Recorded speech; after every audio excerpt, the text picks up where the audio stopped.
Bonsoir, bienvenue au FIFDH. Good evening and welcome to the FIFDH festival. And today we're not going to show you a film for once, but we have a slightly different format to offer you tonight. We're going to talk about anti-Semitism.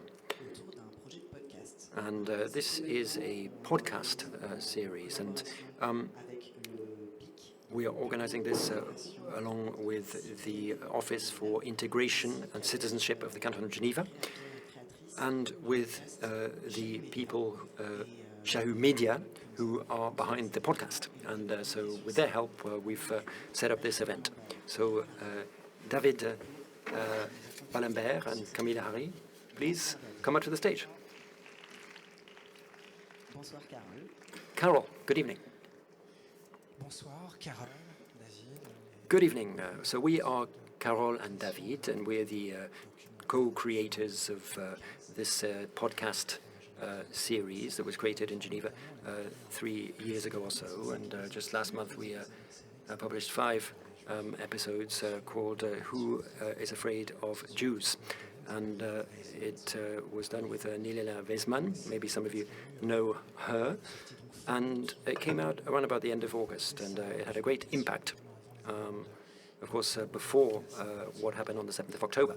And I think the last time we checked, it had been shown in a number of different festivals, including Cannes, for podcasts and radio shows.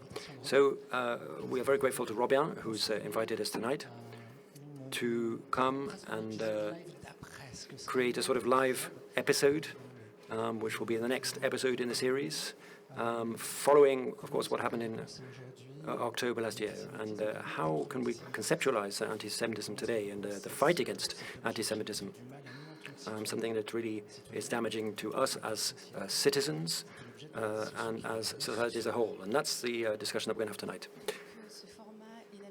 This unusual format, and thank you to FIFDH for organizing this with us. We have some extracts of podcasts, and that's going to structure the debate among the guests at the round table that we've drawn up together.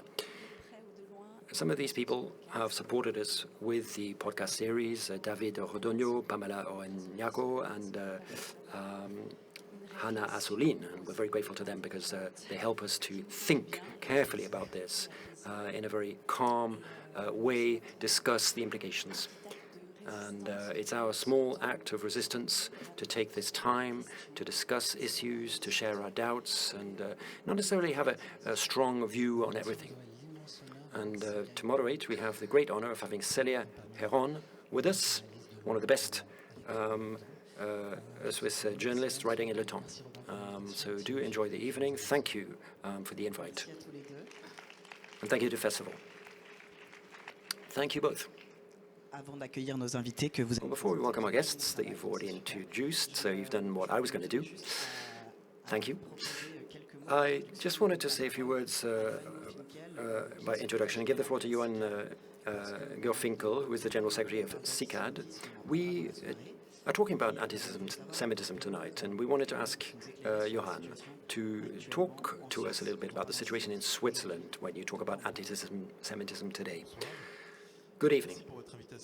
Thank you for the invite. Thank you to the festival for inviting me. This is the very first time that CICAD has been invited, and it's probably one of the first times that we are talking about anti-Semitism at the festival. It's a key topic, of course, since last October, but anti-Semitism wasn't invented in October last year. We've seen, though, an explosion and a rapid increase since, and I'll give you some figures about that. Behind these figures, there are also victims, witnesses, people who see what is going on in Switzerland. There are about 1,500 anti-Semitic acts in 2023, and that's a huge number, and that's 944 in just Western Switzerland.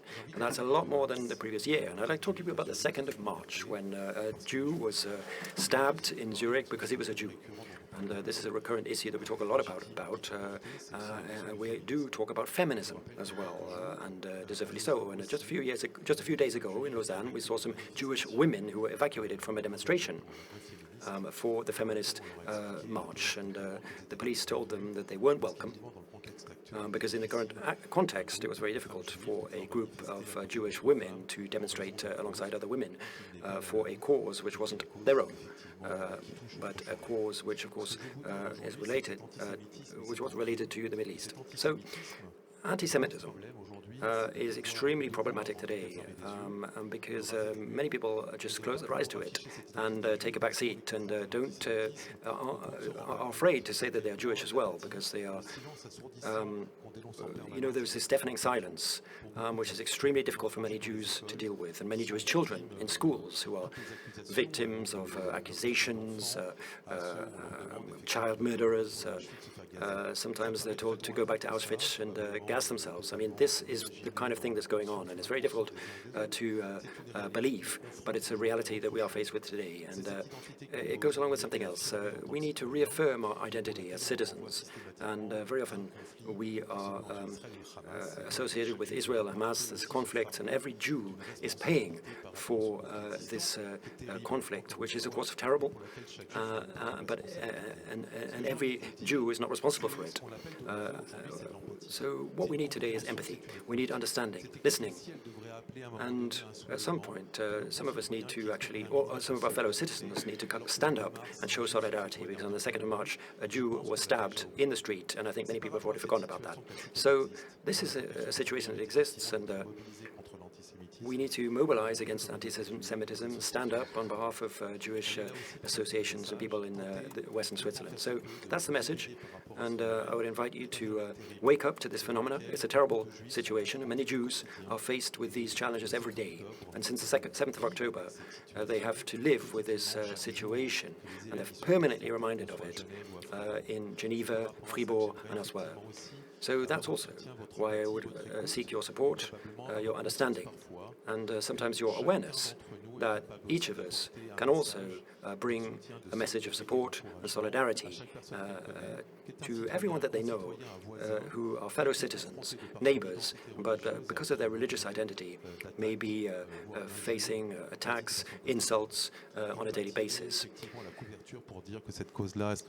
I'm not going to say that this is a cause which is more important than others. It's one cause, but nevertheless we need to stand up and recognize it. Anti-Semitism exists, and we need you, just as you need us today. 1,500 anti-Semitic acts is just unbelievable, and it's far too much. Every single act is one too many, and that's why we need your understanding and your anger to come through as well. Thank you.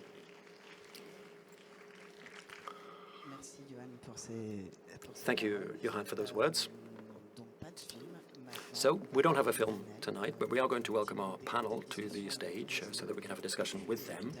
And at the end of the discussion, of course, you will be able to ask questions. So thank you very much indeed for coming, and see you later. Bonsoir.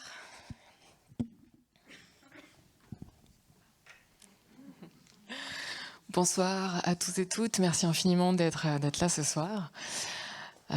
Comme on vient de l'entendre. Bonsoir. J'allais les présenter. Hein.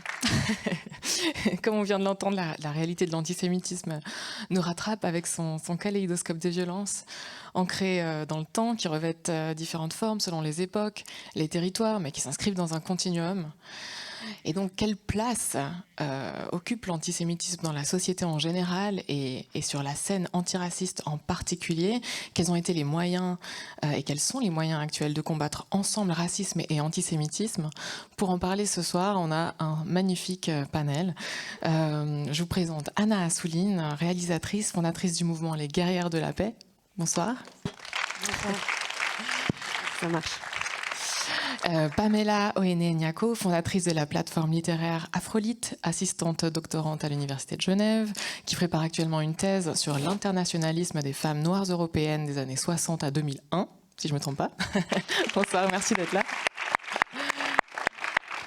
Et enfin, David Rodogno, auteur, historien de l'humanitaire, des droits de l'homme et des organisations internationales depuis le 19e, et qui intervient lui aussi comme Hannah dans le podcast dont on va écouter un certain nombre d'extraits ce soir, qui a peur des Juifs, c'est le nom de ce podcast. Donc pour faire un peu connaissance... Merci beaucoup. Pour faire un petit peu connaissance et pour aller dans le sens du travail d'Illana Weizman, qui a créé ce podcast et dont on va beaucoup parler ce soir, elle souligne toujours l'importance du point de vue depuis lequel on s'exprime, donc du point de vue situé. Et je voulais commencer ce panel en vous demandant à chacun d'où vous parlez, c'est-à-dire quel est à chacun votre point de vue situé. Je ne sais pas lequel de vous veut commencer, peut-être Hannah, qui est tout de suite sur ma droite. Ok, ça commence fort. On entre dans le sujet. De quel point de vue on se situe quand on parle? Alors, je crois que je me situe d'abord, en tout cas dans ce contexte-là, comme une militante antiraciste et aussi une militante qui est engagée pour la paix, la justice et l'égalité à travers un mouvement donc de femmes juives et musulmanes que j'ai cofondé et évidemment aussi en tant que femme juive, je pense que c'est précisément à partir de ce qu'on est, à partir de la reconnaissance pleine et entière de son identité, de son histoire, qu'on peut aborder une réelle solidarité, un réel échange avec les autres. Et on ne doit pas avoir à gommer ou à taire une partie de notre identité. Donc je pense que c'est précisément la condition du dialogue, c'est cette reconnaissance. Parfait, merci beaucoup. Pamela, d'où parlez-vous ? Bonsoir à tout le monde. Merci pour cette question. Alors, sur la question de l'antisémitisme, à deux titres. Donc, en tant que femme noire en Suisse, à la fois aussi militante et chercheuse sur le racisme noir et en l'occurrence comment il est vécu et articulé par les femmes noires. Donc, c'est aussi une identité et une expérience que je partage. Mais ce qui peut-être apparaît de manière moins flagrante pour les personnes qui me connaissent moins personnellement, c'est que ma grand-mère était allemande et qu'en fait la première socialisation que j'ai eue au racisme et à l'antiracisme était son silence et le travail d'une forme d'historicisation fait par ma mère en fait par rapport à cette histoire-là. Donc voilà, c'est ce qui m'a accompagnée avant même qu'on me parle de racisme anti-noir. En fait, on me parlait de l'antisémitisme et même le racisme anti-noir était tu. Dans ma famille. Le silence fait partie. Exactement. Donc le silence, voilà, de quoi est-ce qu'on parle et à qui est-ce qu'on en parle. Ouais. Ok, parfait. Merci beaucoup.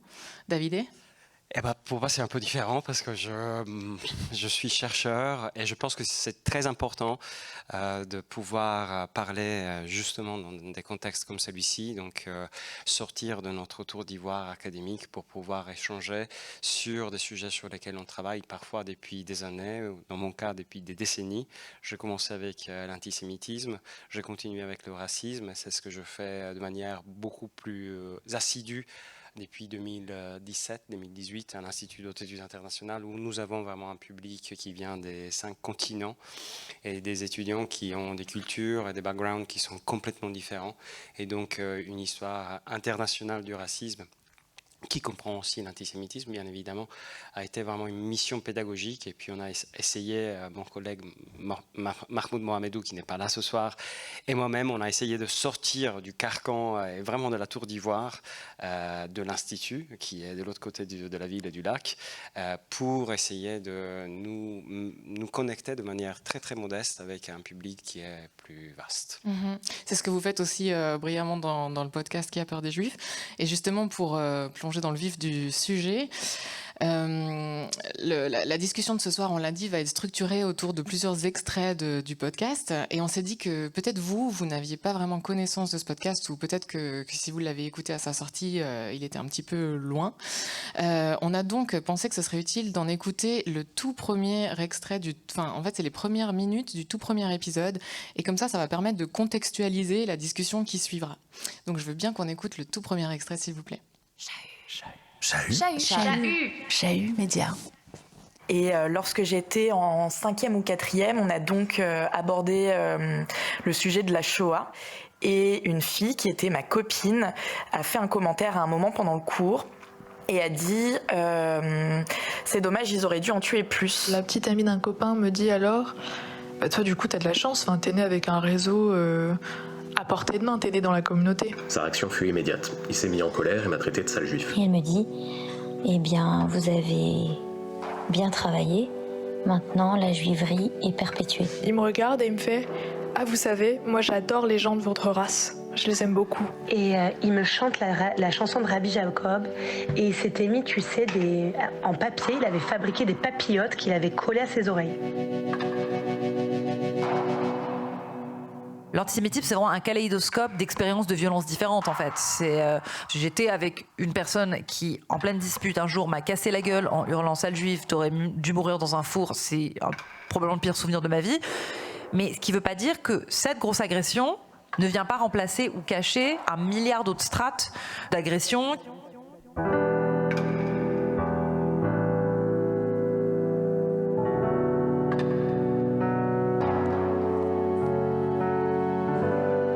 À l'origine de cette série, il y a la rencontre entre mon second essai, Des Blancs comme les autres, les Juifs angles morts de l'antiracisme, publié en 2022, et les fondateurs d'un studio de documentaire podcast à Genève. Ils m'ont contacté après avoir lu mon essai. Ils m'ont dit l'urgence que cela leur avait inspiré et m'ont proposé de traiter la thématique de la lutte contre l'antisémitisme dans une série dédiée. J'ai immédiatement accepté. J'étais très enthousiaste à l'idée de pouvoir passer par un nouveau média pour appuyer ce combat essentiel.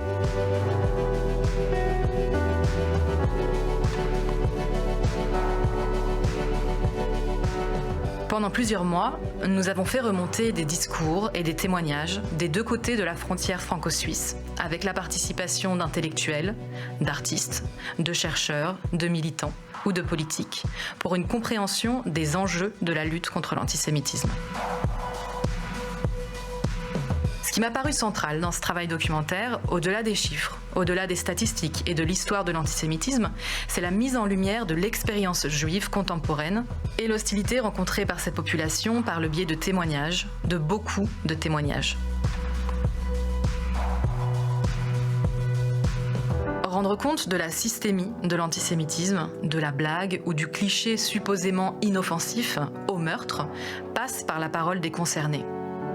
Parce que ce qui n'est pas dit n'existe pas, je crois à nos prises de parole comme départ potentiel d'une prise de conscience. Je m'appelle Illana Weizman, vous écoutez Qui a peur des Juifs ? Antisémitisme, la tentation perpétuelle, une série podcast réalisée et produite par Chahut Média. Épisode 1, la fabrique de l'antisémitisme.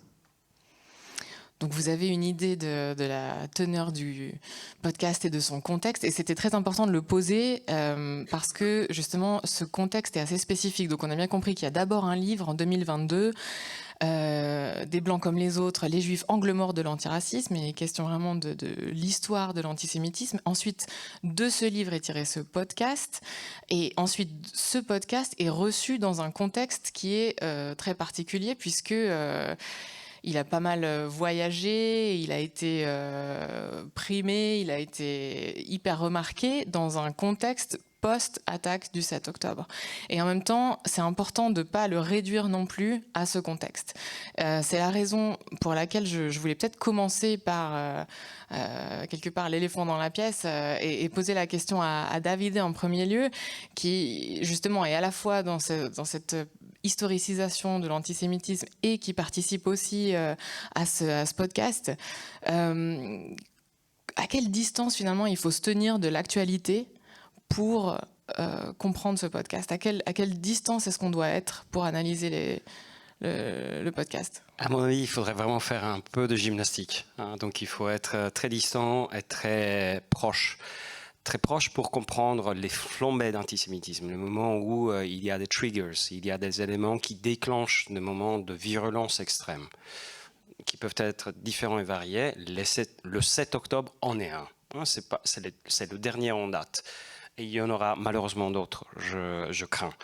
Et ce n'est pas la première fois, ça a toujours été comme ça. Donc il faut comprendre le moment et le contexte qui amène à des flambées d'antisémitisme qui ont ensuite des manifestations très différentes, que l'on soit à Genève, à Lausanne, à Paris ou ailleurs. Donc il y a un contexte spécifique qui est très important. Mais en même temps, et c'est là qui est la partie de gymnastique un peu plus compliquée, c'est de faire vraiment un zoom out, prendre de la distance pour dire, voilà, il y a des éléments de continuité dans le temps, des éléments de continuité qui n'ont pas seulement à faire à la période post-Shoah, donc post-1945. On peut remonter même plus loin et à l'antijudaïsme traditionnel européen, D'ailleurs, c'est une maladie européenne, c'est un problème européen, et peut-être on y reviendra par la suite.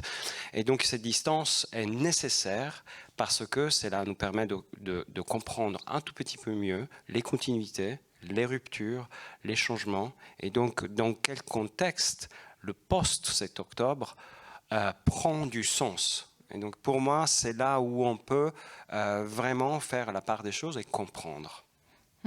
Et c'est intéressant également que vous releviez la dimension géographique du propos, parce que peut-être qu'on ne l'a pas assez dit, mais tout le podcast, c'est vrai, est quand même principalement axé sur le contexte politique français, et qu'on est ici en Suisse dans un contexte un petit peu différent. Est-ce que vous vouliez ajouter quelque chose sur cette distance par rapport à l'actualité pour vous, Anna ?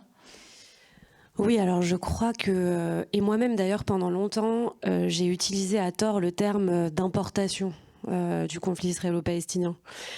C'est un terme qu'aujourd'hui je conteste totalement. Je pense que ce qui se joue, la flambée d'antisémitisme que vous avez rappelé d'ailleurs en introduction de cet échange, et tout ce qui se passe depuis le 7 octobre, ce n'est pas l'importation de ce qui se passe entre Israéliens et Palestiniens. Ce qui se passe, c'est, je crois, que le conflit israélo-palestinien agit comme un détonateur. Il vient faire exploser, peut-être même libérer une parole de haine qui existe, qui tient ses sources d'une histoire presque ancestrale dont vous pouvez parler, et qui d'un coup trouve le prétexte du conflit pour exploser.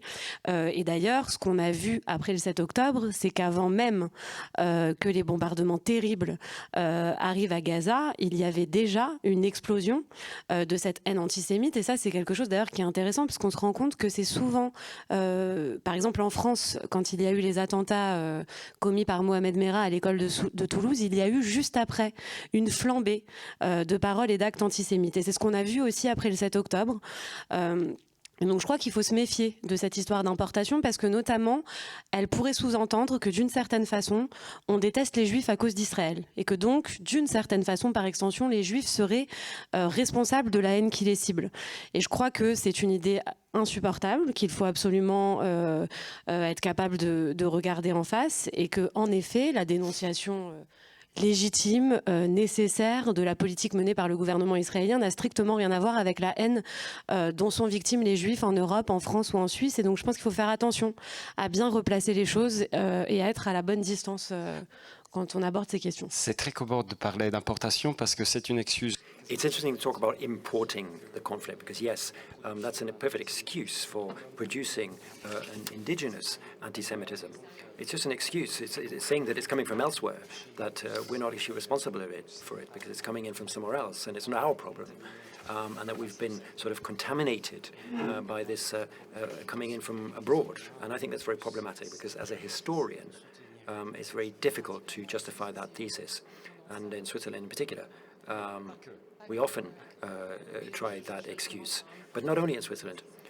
There was an episode of the podcast called The Denial, which I would invite you to listen to, but very good. We've set the context. So there's confusion, geographical, different times between Switzerland and France, and of course there are current events that we have to think about as well. Now let's get into the conversation about the podcast itself. An interesting aspect of the podcast, which was designed and came out before the 7th of October attacks, is that it invites each political faction and progressives and humanists as well.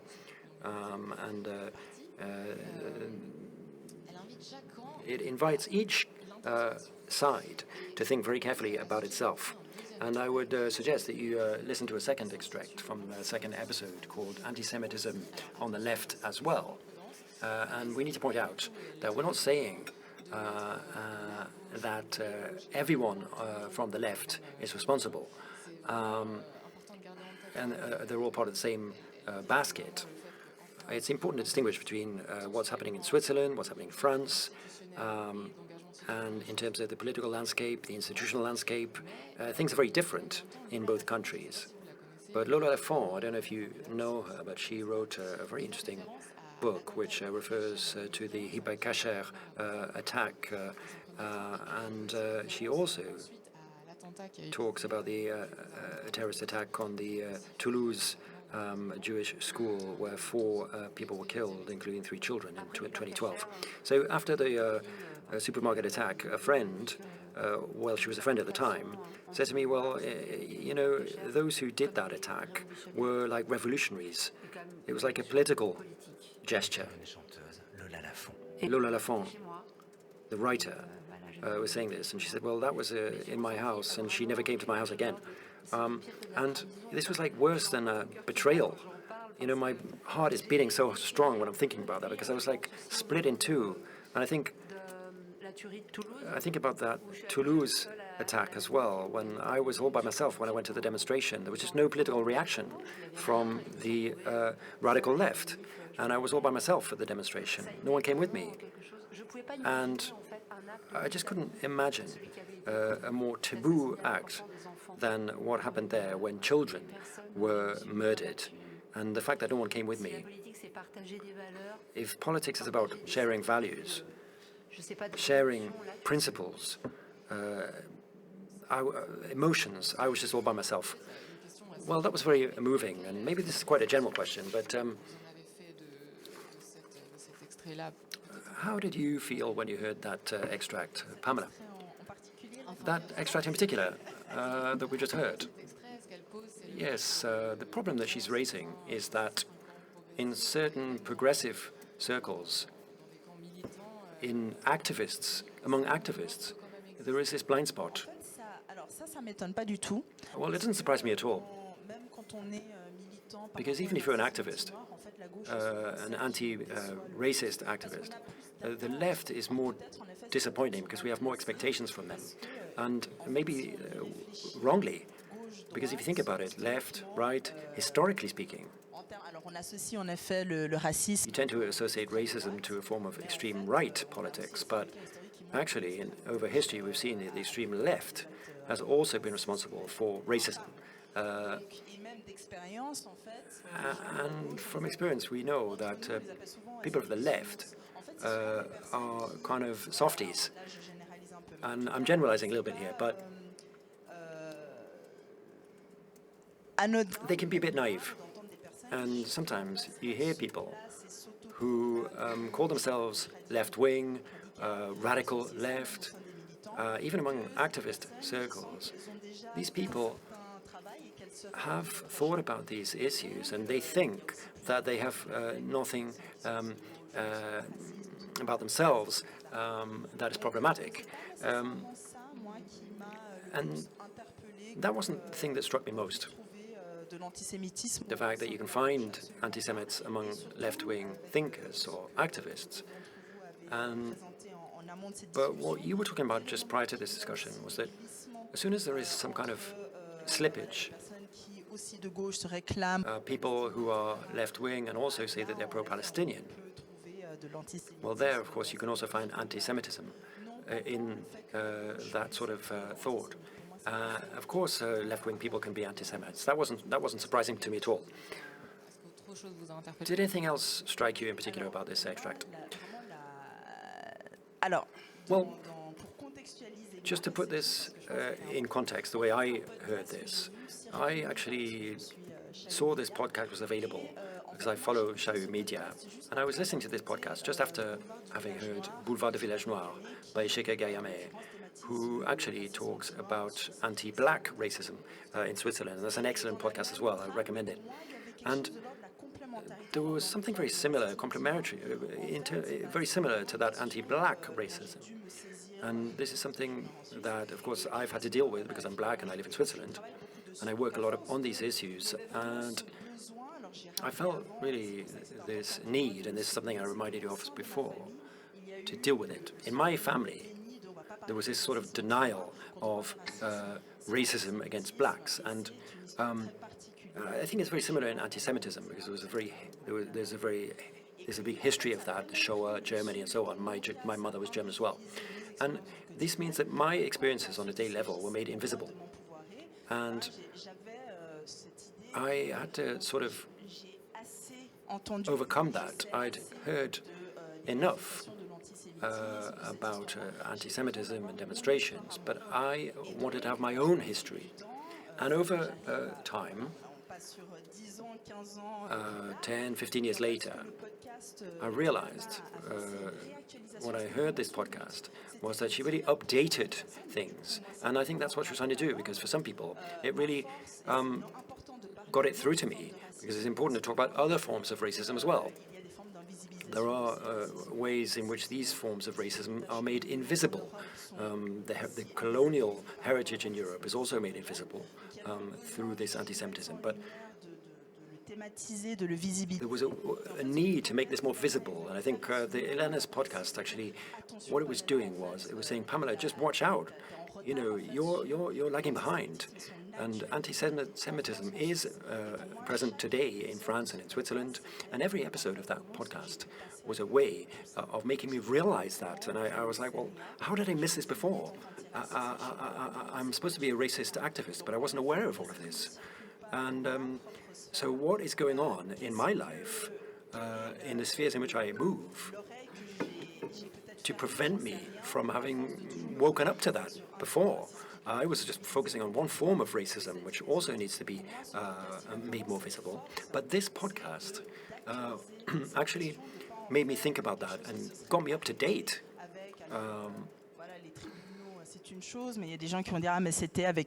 Because this may be linked to the Declaration of UNESCO of 1954, I don't know, but actually it's not just in the history books. We all read about this in history, but it's still relevant today. And this podcast, I haven't read the book yet, but this podcast actually reminds us of the need to address this today and to be aware of what's going on. That's why it's so strong. Hannah, did you want to add anything? It's very interesting to listen to what you're saying, because I'm also an activist against racism and anti-Semitism.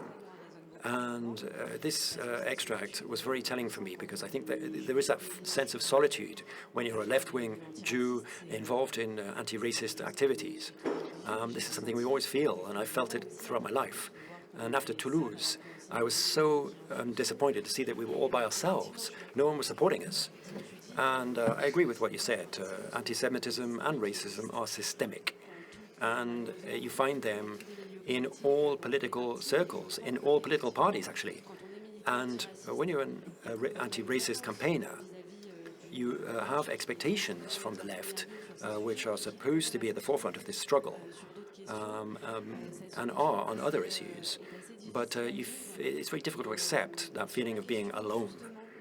And on that issue of the visibility of anti-racist rentism and the competition between them, I can say, in my experience and in what happened in France, there are great similarities with what happens in Switzerland as well. One thing that hurt me most in this convergence of struggles is this competition between suffering and memory. And for my generation, there were people like Dieudonné or others who did great harm in terms of that competition of suffering. Because it's important to struggle actually together rather than split yourselves between different communities, because there was a way of trying to make our suffering and our struggles invisible, as if it was like a sort of scales between anti-Semitism and the Shoah. I mean, at the end of the day, we all need to fight against colonialism. Yes, we all need to fight against slavery. We need to continue as well to talk about the Shoah. And these are complementary struggles.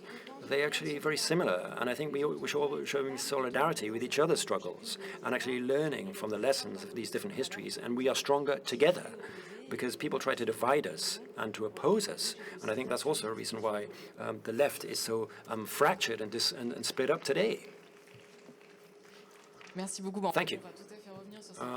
We'll come back to that issue in due course.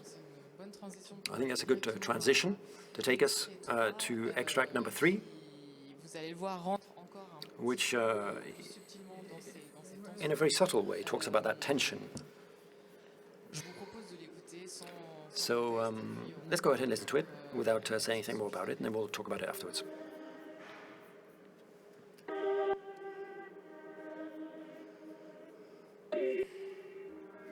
Mai 2023.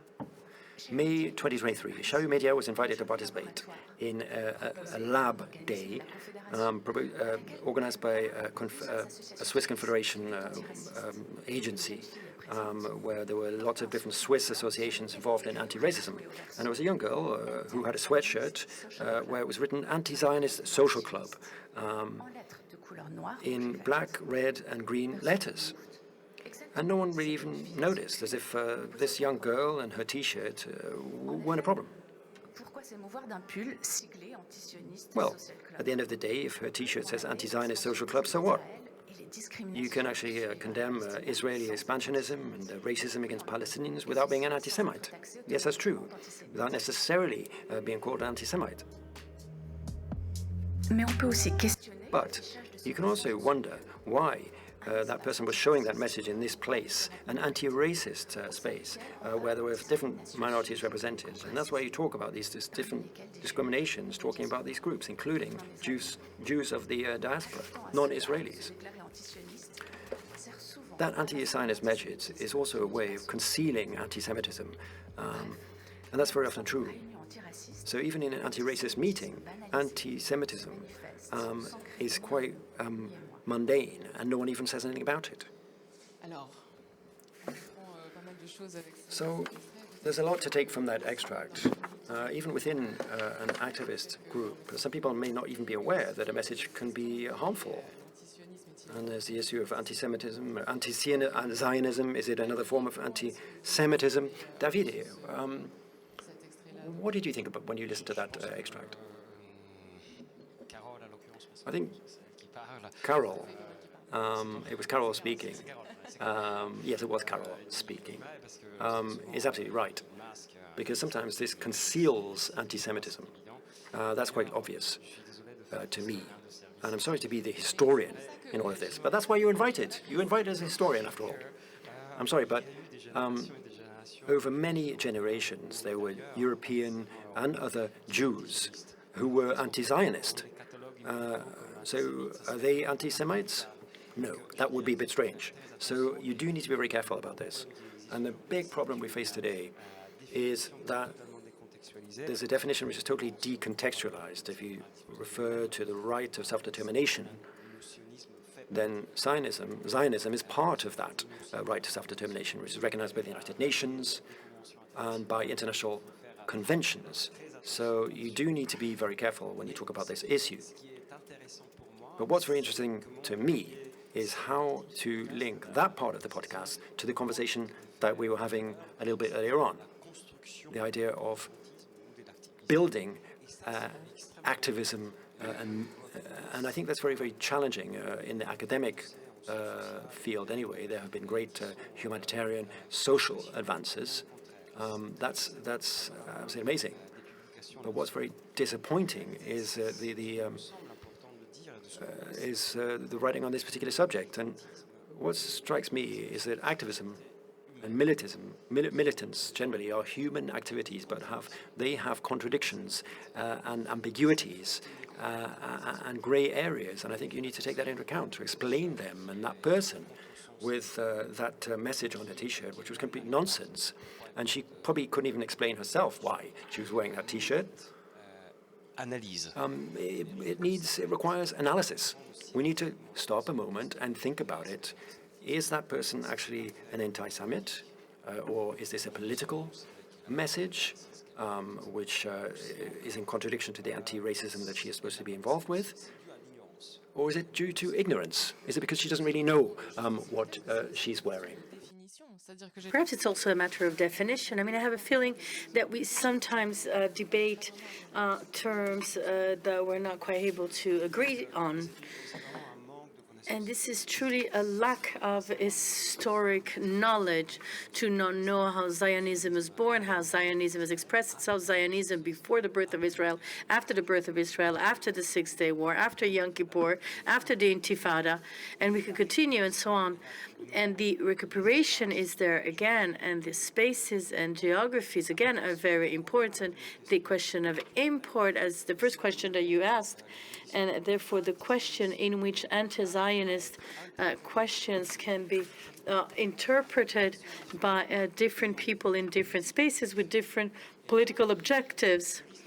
And this is where there may be a cocktail that probably doesn't make much sense, but that can be very powerful, because at the back of anti-Zionism, there is indeed anti-Semitism. Would you like to react, Pamela? Well, to accentuate what Davide has just said, I think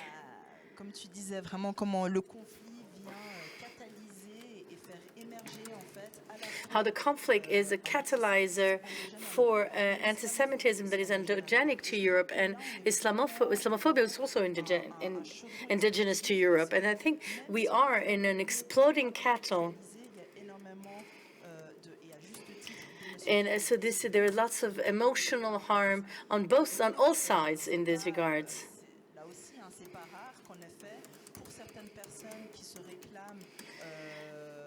And for people who are against anti-Muslim racism, to say that Israeli colonization is a form of racism. And the entire question is that the moment we say that the reception of messages has a specific echo depending on where we look at. In Europe, there is an anti-Semitism which is structural, and there is also anti-racist Muslim. And so this question of intention is, so no matter what your intention is, and this is clear in a cultural context. So in this expression of pro-Palestinian solidarity is expressed that way. But the question is, has this person thought of the fact that she's doing this in a context? Dans un contexte européen où l'antisémitisme est structurel. The fact that anti-Semitism isn't it structural will always riding a double reality.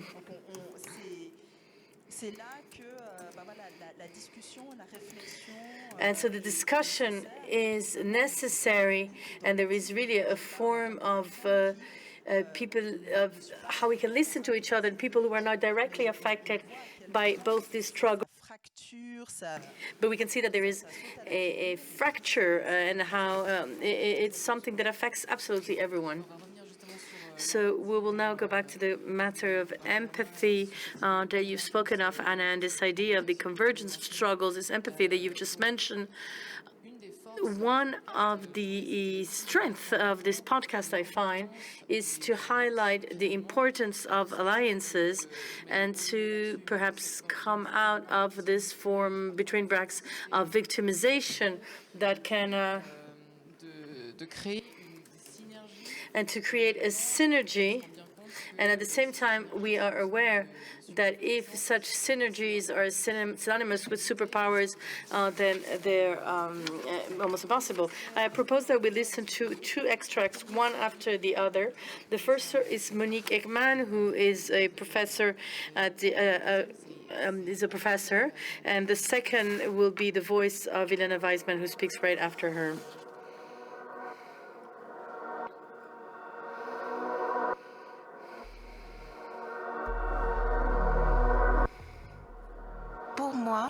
As far as I'm concerned, anti-Semitism and racism must be thought of under the same umbrella, the same discussion, but by truly highlighting the specificity of each, of both racism and anti-Semitism. The different forms of racism have issues in common, as well as very distinct aspects, with racism against Roma, against Black, and also anti-Semitism has its own specificities. But everything that is a struggle against racisms, and I say this in plural, must somehow create alliances and think together on a number of issues, think these issues together while differentiating them. And it's very hard to find a balance. And we will now listen to the following extract, number 5.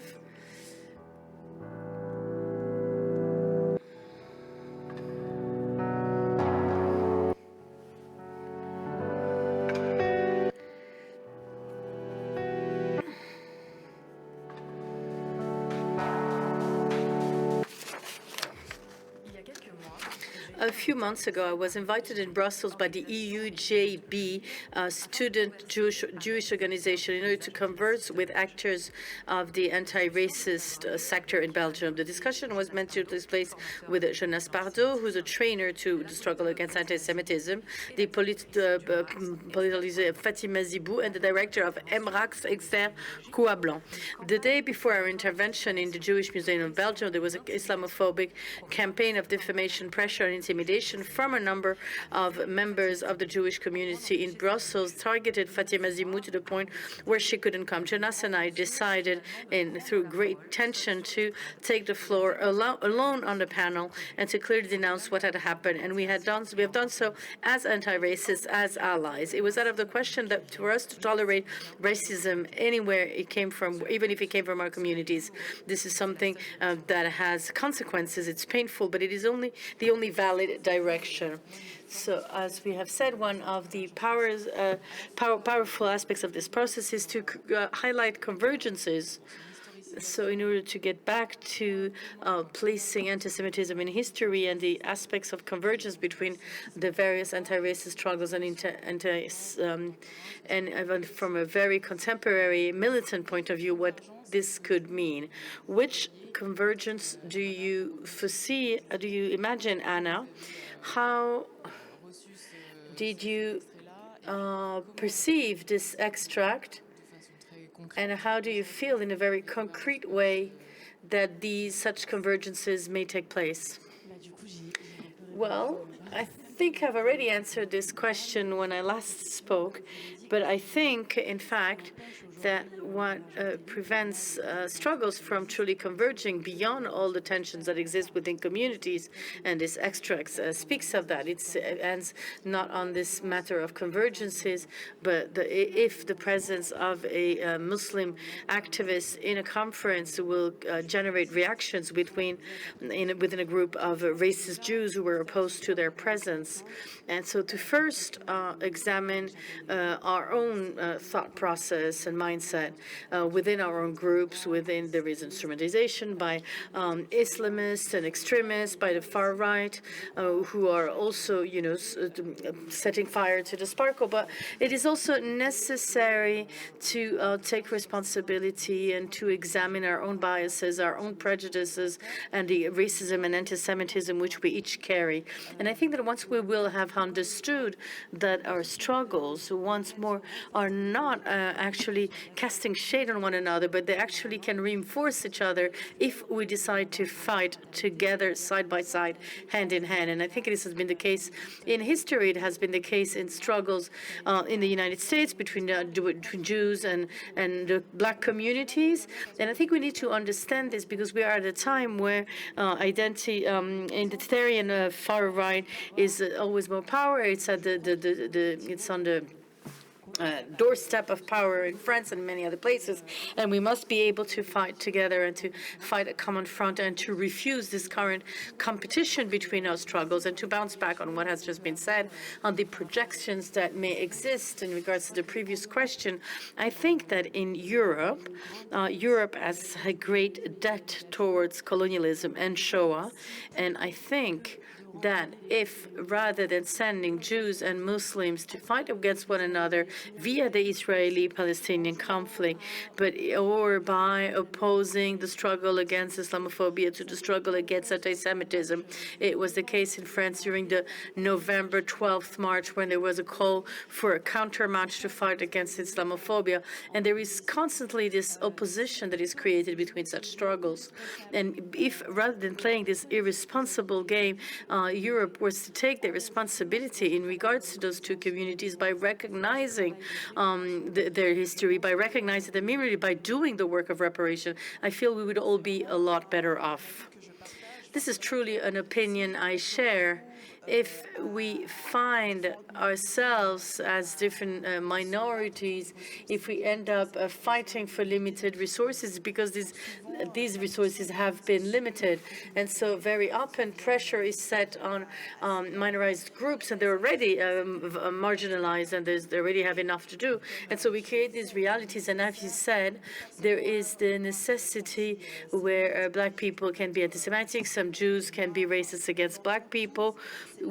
All scenarios are possible, and this exists, and it is not because just because we're a victim. I mean, the most simplistic idea is to think that because one is affected by one type of racism, then one wouldn't themselves be affected by a different form of racism. And though we don't have the necessary measures in order to understand what being racist against this community is within European societies, but we may have racist words, racist elements, but at the times where we should be fighting a common fight, it is at those times, not necessarily because resources are limited, but because saying that this person has said that and this other person has said that, and we haven't yet done the work of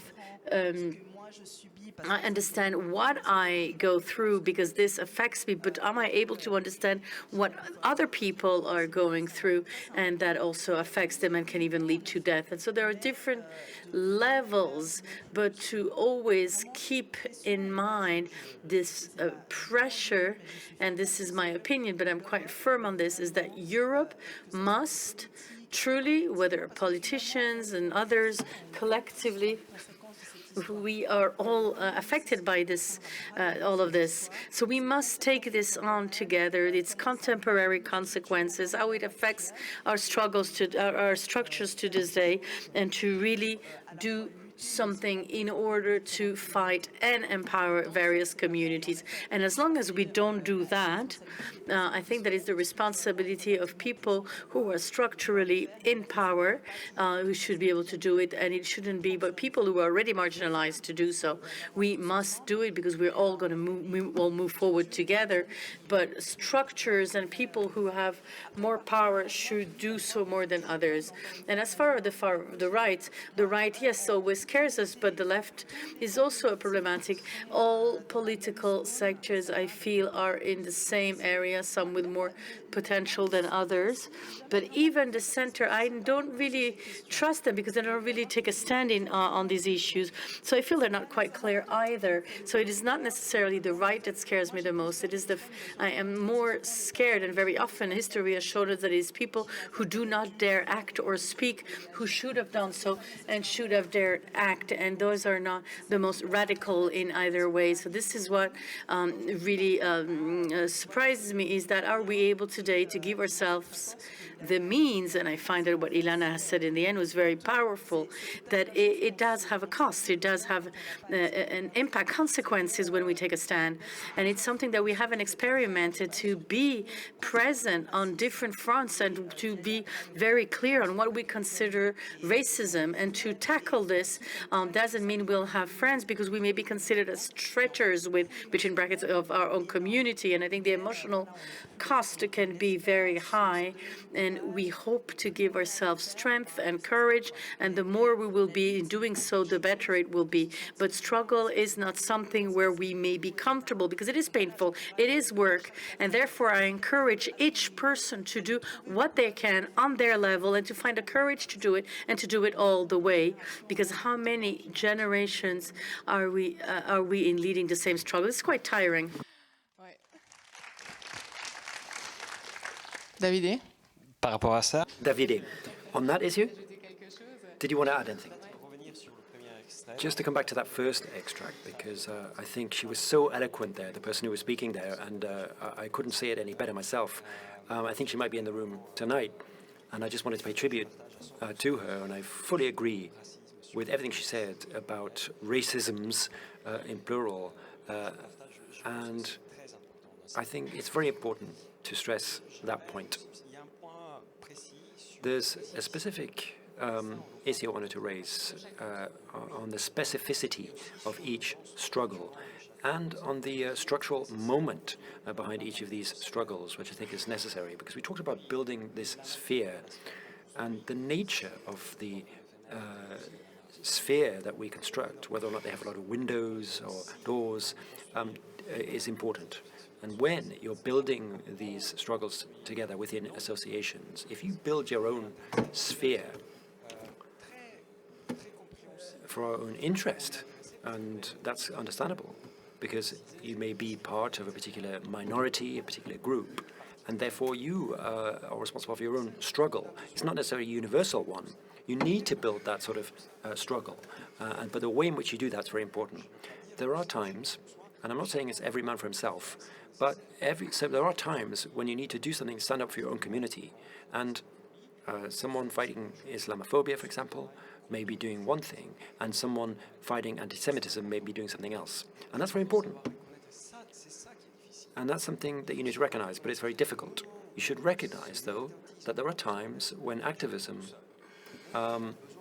needs to come together and to define their own priorities and its own priorities, because sometimes you need to exchange and you need to open windows and doors to others, and that's very important. History tells us, unfortunately, that there have been times when there have been a convergence of struggles, the 1960s, for example, with civil rights in the United States, and that was a wonderful time, but it only happened then. I don't see that happening anywhere else or at any other time, because that, I think, shows us the limits of convergence. There are activists, though, who say that we need to turn the page, we need to organize things a little bit differently. Thank you. If I could just remind you of one thing in that respect, and that's different from the French context, is that there was a militant demand in Switzerland that different forms of racism are recognized as such, because there is a recognition that the history behind those forms of racism and the way in which they take shape, anti-Roma and so on, need to be more visible and recognized, because there was a risk, and that is that idea of discrimination is just something where all of these things were lumped together, and it was very difficult to find the right words to recognize the differences of the experiences. So there is a balance to strike between the need to name and to make individual struggles visible, because some struggles have been more visible than others over history, but at the same time remind everybody that it's not because some struggles are more visible than others that that's the end of the story. I think that's the emotional aspect to it, which leads us into competition to a certain extent. But it is possible to build common struggles. If everyone does their own bit, then maybe everyone will benefit from it. And often we do work with people who are very honest, and within the canton, within the state, say, look, in Switzerland, we recognize that the fight against anti-Semitism is sometimes given more precedence than other struggles which receive less funding. And so the idea is, if you've given money to one project, then you need to be egalitarian and give money to others as well. And that is very unfortunate. But who decides where that standard is set and who actually is taking that decision? And I think that's where you need to put some pressure on. And people need to be accountable so that people don't suffer from that type of decision. A moment ago, we were talking about solitude and this idea that we felt very alone with that Jewish left-wing activist who felt abandoned by her fellow activists. And I think we're all feeling alone in our own corners, in a way, today. We're all in these prisons of solitude, and maybe I think a bit more fraternity is the way of overcoming that. And what you've just said about anti-Semitism being more visible, perhaps, than the struggles, more institutional. Well, actually, I can talk about this because I'm a left-wing militant and have been for many years, and I've been involved in anti-racism myself. But if you look at this from the point of view of civil society and militants in the field, you often feel the opposite, and that is that this is a sort of struggle which tends to be abandoned. So you're talking about institutional support, and yes, the state needs to play a role, and sometimes does in efforts to fight anti-Semitism. But that sometimes creates this idea that we are abandoned, that other communities are abandoned. But the problem is, I don't see why fighting for greater visibility, l'histoire du racisme, du raising issues such as racism and colonialism, mean that that mean that people think we're talking too much about anti-Semitism. It's not like a limited cake. It's actually infinite, and you need to actually take that space. And it's not just because you're talking about anti-Semitism that you ignore other struggles. So I think together we can effectively fight our struggles and fight for all of these issues to be taken into account. There is this historical recognition, this work, this memory, without just saying that Jews are making all other struggles invisible. So I think everyone needs to be fighting for their own cause, of course, but in that sort of competition, I don't think it's helpful. I don't think it's helpful to our struggle. Absolutely. Thank you. Well, the clock is ticking, and we wanted to play you another two extracts just to finish on perhaps a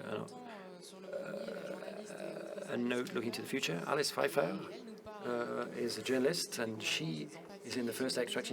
She talks about empathy. And then we hear you, Hannah, in the second extract, talking about a new generation of activists.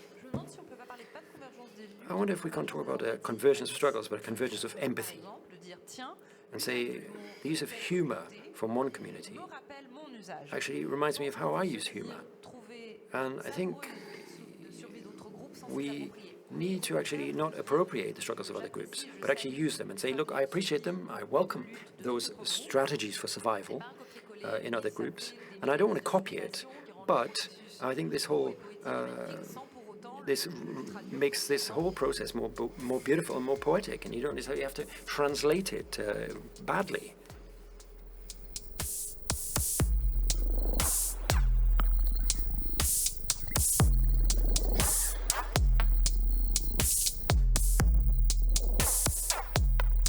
Je vous jure qu'il y a un autre extrait qui arrive. Yes, there is another extract coming. Just in a minute.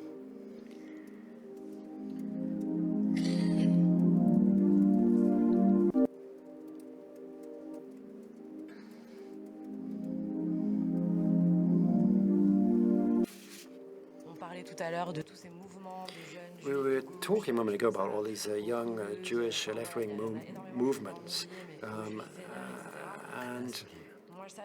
I see that with a lot of optimism, especially that idea of the convergence of struggles, because until now, you had these traditional struggles fighting on the issue of anti-Semitism, which were a bit old-fashioned and weren't really connected to emerging movements on anti-racism, for example. And now we have a whole generation, these movements with wonderful people who are coming out and doing some fantastic things, and that gives me a lot of hope.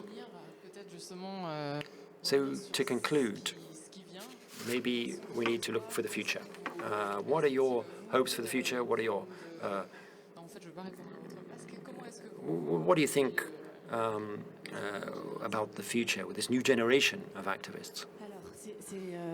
Moi, c'est vrai que je me situe well, dans lequel je suis. The movement I am involved with, which I created, doesn't just fight anti-Semitism. We also fight Islamophobia, we fight racism, and we were co-founded by Muslim and Jewish women. So there is a convergence of struggles there. And in that extract, we were hearing about the emergence of new movements from the radical left of young people, such as the Golem Collective, which was recently established on the 12th of November, which is the major national demonstration against anti-Semitism after a lot of more than 2,000 acts of anti-Semitism or something like that.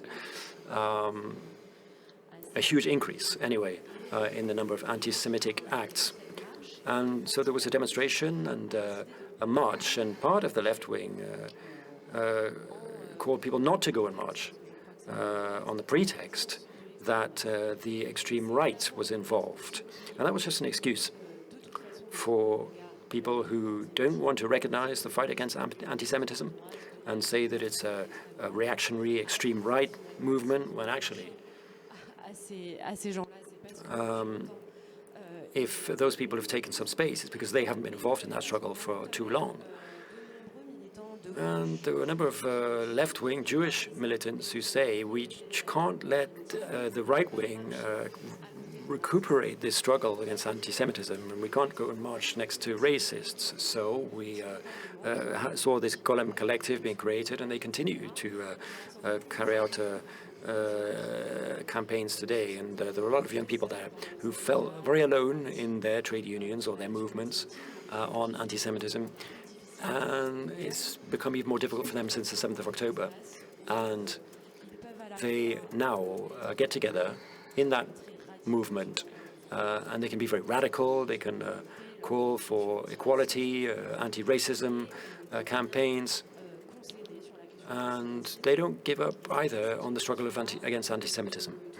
And that touches me, that gives me some sense of hope, because we talked about recognizing the specificity of suffering and racism of each of these groups. And I think we also have seen intersectional universalist struggles. And there's this opposition between these two visions. If you actually respected this noble reason behind them, I think they are actually complementary. And when you asked me earlier on where we were speaking from, I think it's important to clearly state where we are from, recognize our history, recognize that we don't have the same feelings, we don't have the same views of things. And it doesn't always give rise to the same emotions to everyone, or the same trauma. And I think that recognition is the very basis of any form of solidarity or common effort. And this generation refuses to ignore a part of them, and doesn't want to pretend that they're not offended when words offend them. They are proud, they say what they are, and they aren't afraid to speak out about it, and indeed show solidarity with others as well. I think that's a great hope for the future. Thank you. So how about your hopes, your perspective, your look on these movements which are being constituted, and the energy that comes from them? How do you perceive them, Pamela? The upcoming months? Ooh, I see a larger continuity. This is more in the continuity of what we've spoken of before, is that there are a great many solutions which are found or looked for by marginalized groups, whether it's convergence, intersectionality. But what is close to my heart and that calls my attention is that when we speak of empathy, I want to alert people to the fact that if we are in a system that discriminates against all histories, even if those histories are different, there are people who beneficiate from them, whether they're aware of it or not. The beneficiating from it, meaning that they are privileged within this system in regards to this dimension. Doesn't mean that they have privilege on all levels, but it also raises the question of the responsibility. And when we hear responsibility of reparation, we often have this idea that it isn't necessarily material, but the awareness. I think I have a bit of a limited approach on empathy, because this would rise again, because what it would mean concretely is that only people who are experimenting certain forms of discrimination have a more developed form of empathy and would therefore be more able to go to. When we are anti-racist, we expect feminists to understand. If people understand patriarchy, they should understand racism too. But we see that in reality, this is far from the truth.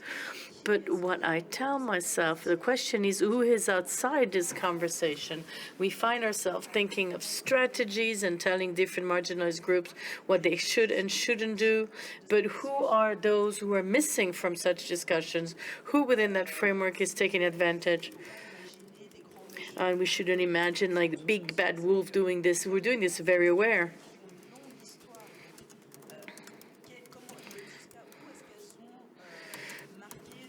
And how these histories affect the way we are and how we can access our reality. And what I hope for is that everyone will take their responsibilities for this, not just their share of shame. Shame, in fact, blocks us from doing anything at all. But for someone to take on their responsibility to say that I have one objective within that sector, I will look for information. And I feel that if everyone does just that, then things may change. So when you say everyone, is it institutions? Well, institutions are made of human beings. So of course institutions, but institutions are not empty buildings. They are people who are socialized and who will also have a certain number of leverages. Not everyone in an institution has the same leverage, but if the people who have greater leverage do the work, and if everyone plays their part, then we can get to something that is collective with people who do not on the same day are confronted to the same thing. And perhaps this would mean that people, because people have limited resources, emotional resources, when they have to defend themselves, think of others, think of themselves, and think of society, and often are disqualified because, oh, you see anti-Semitism everywhere, you see racism everywhere, and people are disqualified for those reasons. So I think we should really call on people who have more space to do this work. We ask them to do the work they must do. Thank you very much. Davide? Davide? Well, I'll start by saying that historians are terrible prophets. It is not a prophecy, but it's more about how do you feel like in terms of optimism, of pessimisms. There are 3 issues that seem important. The first, and I completely agree with Joanna, is that perfect empathy is very scary, and I don't believe in this. But partial empathy, motivated empathy, is very important because it is from that point of view that we may better know ourselves and that we may then move toward others and move towards this convergence, which I think is important. And second thing,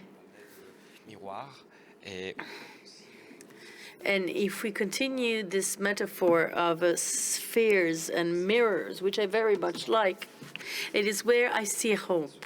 Because today we live in civil societies which are always more digitalized, and the digital world is made of, or at least it multiplies this mirror effect. The platforms, the media platforms, the social media in general, are built to multiply such mirrors, those mirrors which we have spoken of. And so the third issue, the fact that 2 activists, both younger than me, may look into this and break this play of mirrors, because they articulate these discourses, such as you have said. I think this raises great hope within me. Wonderful conclusion. Thank you very much. We have about 20 minutes left for questions. Yes, there is one at the front. I think a microphone will soon be circulated. Just a minute. Perhaps a gentleman at the front, and then the one on his side. C'est vrai que c'est mieux quand on vous voit. It's better when we can see you. Thank you. Good evening. I would like to present 2 blind spots of what I think, 2 aspects which I think are blind spots in today's discussion. The first is the situation of people who were both anti-Semitic and racialized. I have a friend who is Jewish and black, and she was uncomfortable here tonight because she felt that her identity couldn't exist both in a framework fighting against anti-Semitism and another fighting against racism. And I wanted to say this because when we write a book where we say white people as others, I think there's another blind spot there. The second blind spot, in my opinion, is to explain the link that exists in the struggle against anti-Semitism that can be used to racist ends. It is the case, notably in France, with the idea of the new anti-Semitism, which would are supposed to be coming from specific racialized situation. We're remembering historian Georges Bensoussan, who was saying that in Arabic families in France, that anti-Semitism was being drunk together with the mother's milk. And when we see that Rassemblement National, the French far-right party constituted by former Nazis, are renewing their virginity by pretending to be friends of the Jews, we see where the problem stands, and perhaps we could explain this other blind spot. And closer to us, I'd like to remind you that when the Zurich attack occurred in the Great Council in Europe, in the Parliament, in Zurich, the UDC, which is the far-right party in Switzerland, used this in order to mark political points. And then I'd like to conclude, and this is something that is said by the American Jewish Community in 1947, is that the closest relations between the protection of civic rights of all citizens and the civil rights of specific groups. Thank you. Would you like to answer perhaps to the first issue, that about intersectionality, about being black and racialized? Hannah? I'm not sure. I mean, well, after listening to us, do you still think that your friend wouldn't have been comfortable here tonight after the debate? No. Okay. Okay, maybe you can just tell her. But to answer you, on the question of assimilation or the instrumentalization by the far right of anti-Semitism or the struggle against anti-Semitism, of course, condone it. I guess do not criticize it, but this is a problem. But where I think that within that framework there is a blind spot is that to create an alliance, there must be two parts. All studies that have been led to this day, and I'm thinking of a book that has been co-written by Jonathan Ayoun and Judith Cohen-Solal on the vote of the Jews for the far right. They say that the vote of Jews is actually completely aligned with the vote of all French. There are more Jews voting for the far right than others. And so there is an instrumentalization of Jewish struggles for Islamophobia, to support Islamophobia, and very often these voices are opposed. But we must also, it is also necessary not to have another blind spot. Is how this can be occupied due to opportunism by the far right. And I think it is on these issues, when we are left-wing activists, we can ask ourselves the questions of how the far right could occupy this sector and why we have given it free rein by not being ready for these struggles. This is what I want to answer. You've said a number of other interesting things, which I do not recall. On the matter of the recuperation of the racist analysis that would affect anti-Semitism, we must say clearly Muslim Arabs in France, this is typically what we speak of. It is the loss of recognition of the historical aspects of both anti-Semitism and Islamophobia in Europe and in France. France has a history which is rooted in both. And once again, and I think it would be quite interesting from the historic point of view, one of the dynamics which I observe with Europe in the way it deals with problems is to externalize them. There is something going on for centuries when there is an issue, when there is an overpopulation, there's impoverished overpopulation, then we'll externalize and they will become population, will colonize the US or Australia. When there is a problem, both in terms of territories and demands following the Second World War and acts against Jews, then we will use that because we don't want this to, we will use colonial territories to solve the problem. So there is a dynamic there in the European history which also must be analyzed, meaning what does it mean to externalize the struggle and to impose on others and to eliminate problems without truly looking into it and taking responsibilities with everything that comes with it. And I think that this racist analysis, which puts anti-Semitism in the hands of Arabs is one of the ways in which that aims to show that racism is foreign to France and against the Republican values. That is not true. It's fairy tale that the Republic is selling itself. And I can completely understand why your friend wouldn't feel welcome. It is not what I want. But honestly, we have very little representation of Black Jewish people. It is not as if those were people who were very present in the media or whose stories and intersectional stance are clearly present in the public arena.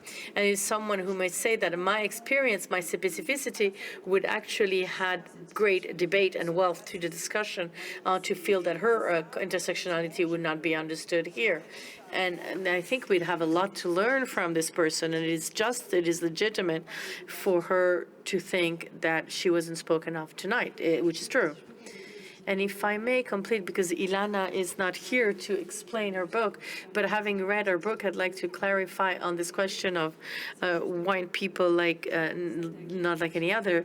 It's to attack this prejudice that says that Jews are potential white supremacists. We were speaking of this earlier with Tunisians who were showing ourselves pictures of our grandparents and former grandparents who were from the Atlas Mountains and were Berber, and this assimilation of Jews with white people. And therefore, Illana questions this issue and questioned this prejudice in her books, explaining all the plurality of Jewish identities and how Jews are not only white, but they're super white, or super colonizers, or super settlers, super profit makers, super oppressors. It is an idea that she aims to deconstruct. This is to answer on the matter of the title, because she's actually placing this title as a question, and she answers it quite clearly,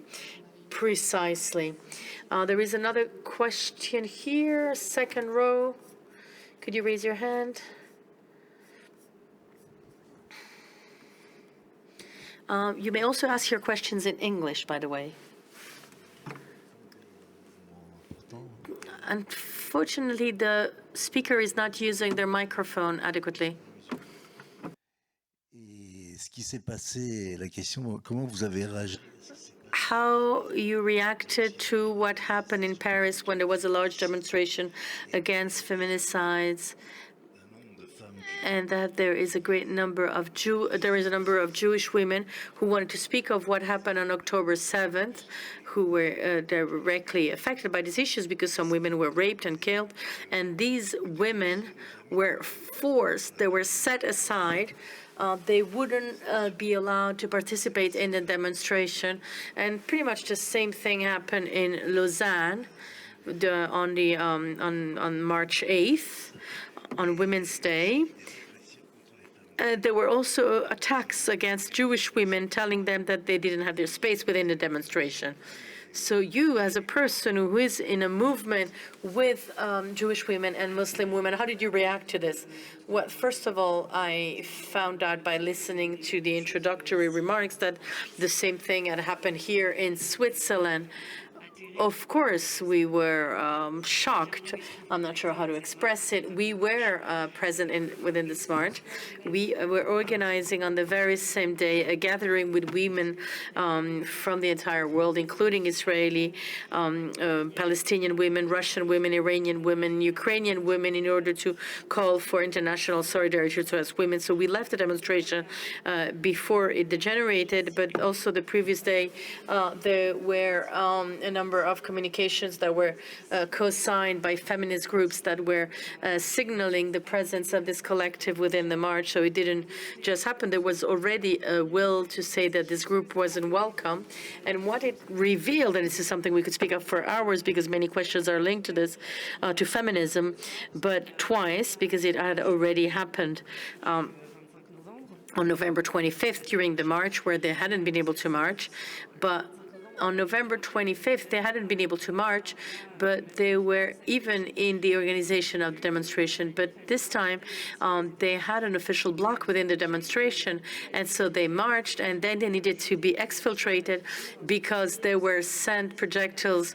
They were attacked, and they were called Zionists and insulted, and this was something that shocked all women in the movement, whether they were Jews, Muslim, Christians, atheists. We were all absolutely revolted when we heard what had happened. And what happened, and let us go back to the question that was asked about the question on assimilation of Jews to the far right, is that a great part of activists that circulated the idea that these women were far-right activists who were defending Netanyahu policies, which was completely false. These were activists that came from UOGF, which is a student trade union, and who came from different activist environments who were not from the far right. But what the tale that had been told is that these women were fascists and therefore didn't belong to a feminist march. And this is something that operates even more in left-wing activist groups, is that to assimilate women, Jewish women, to reactionaries or the far right, then they would be legitimate or honorable to expel them because they wouldn't have their space. And I feel this is something extremely dangerous. But on November 25th, there was quite a bit of ambiguity. But I think there was a Czech news in Libération to tell the story of what had happened, and people were able to see that this violence was absolutely unacceptable, and that, of course, they should have been able to march together with all other movements and demands that day. Thank you very much. I think we have time for one more question over here. For a number of decades now, since the end of the Second World War, there have been a lot of initiatives in Europe and in the US to fight anti-Semitism, and a lot of money's been spent, a lot of people have been involved in that campaign. But actually, anti-Semitism continues to grow. How do you explain that? In 1 minute and 52 seconds. Well, that's a hypothesis. I don't think there's a real explanation to it. I think there are a number of factors, and I think it would be interesting to research. And I think we need more funds to fund research into that issue. I think it's a very important question. But if I could just take us back to the experience I was talking about earlier, how in your family, one of the ways of fighting racism in my family was that my mother was German and she didn't talk about this for many years. And I thought, well, my generation needs to understand our past, and we need to understand the situation. And so I went to museums, went to concentration camps, I went to very specific sites to try and understand this. One of the myths that was transmitted to my grandmother was that it's as if those death camps, those extermination camps, were far away from Berlin, nothing to do with Berlin, but actually Oranienburg is just 2 hours train drive away. So actually, we had to go there with my mother to fully understand that actually part of that family history was not passed down to us, and there were lies as well about the family history as well. So that process is very important for memory, for history, and people thought they were doing what they should have been doing. But, you know, what I realize is that it's also something which is important when you're involved in other struggles, like fighting racism against blacks. The importance of transmission is important. I'm a historian, so I would say that. But, you know, sometimes quite naively, we think that history and an understanding of the past is going to resolve today's problems. And I think if you think that, then that can be misleading. When you talk about history, you talk about things that are relegated to the past, and sometimes you find there's a very binary thinking, the good and the bad, and no one wants to be part of the bad. But that makes it actually quite difficult to understand how in today's world we are continuing to reproduce these forms of behavior that if you read about it in a book, you would think this is part of history. They are racists, they are anti-Semitic. How are we incapable of understanding that in today's world we actually are reproducing these forms of behavior?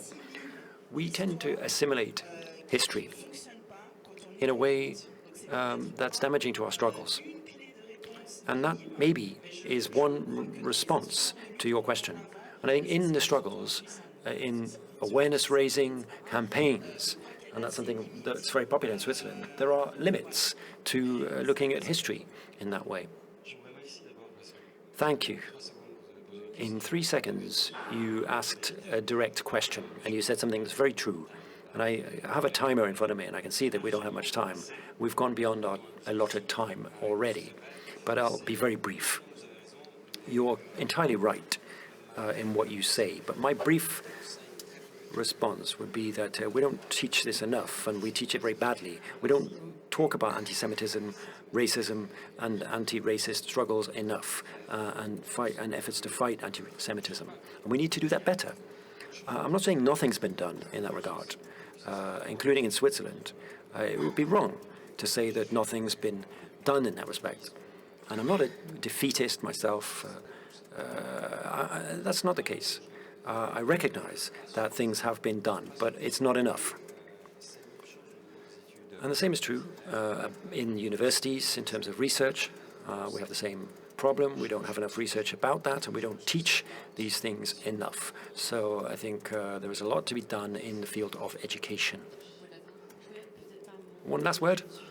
I fully agree with what has just been said, but quite apart from that, if I can try and reply to your question, this is a question that humanity has asked itself for thousands of years now. You know, it's still a question today. We don't really have a satisfactory response to it. You know, this hatred of the other, hatred of people who aren't like us, anti-Semitism, racism, it's always existed and it will continue to exist. However, I do believe, and I speak under the control of the historian here, that it's particularly violent when there is a sense of injustice, when there is a social crisis of some form. And so that's why we need to continue this struggle. And my fight against anti-Semitism is completely closely linked to all of my left-wing causes, and I think a way of fighting hatred of the other. And it's not something we'll ever eradicate totally, because it's something that's affected humanity for many, many centuries, and it will continue to do so. But we can at least try to ensure that people are a little bit happier, people recognize injustice a little bit more, and maybe there will be less hatred of the other. And there, I think the media has a clear role to play, especially at the moment. So thank you very much, Davide, Pamela, Anna, thank you so much for being here with us tonight. Thank you to the FIFDH, the festival, for inviting us. Thank you to technicians as well. And thank you for coming on a Friday evening to listen to this conversation. And I hope to be able to talk to some of you afterwards over a drink. Thank you.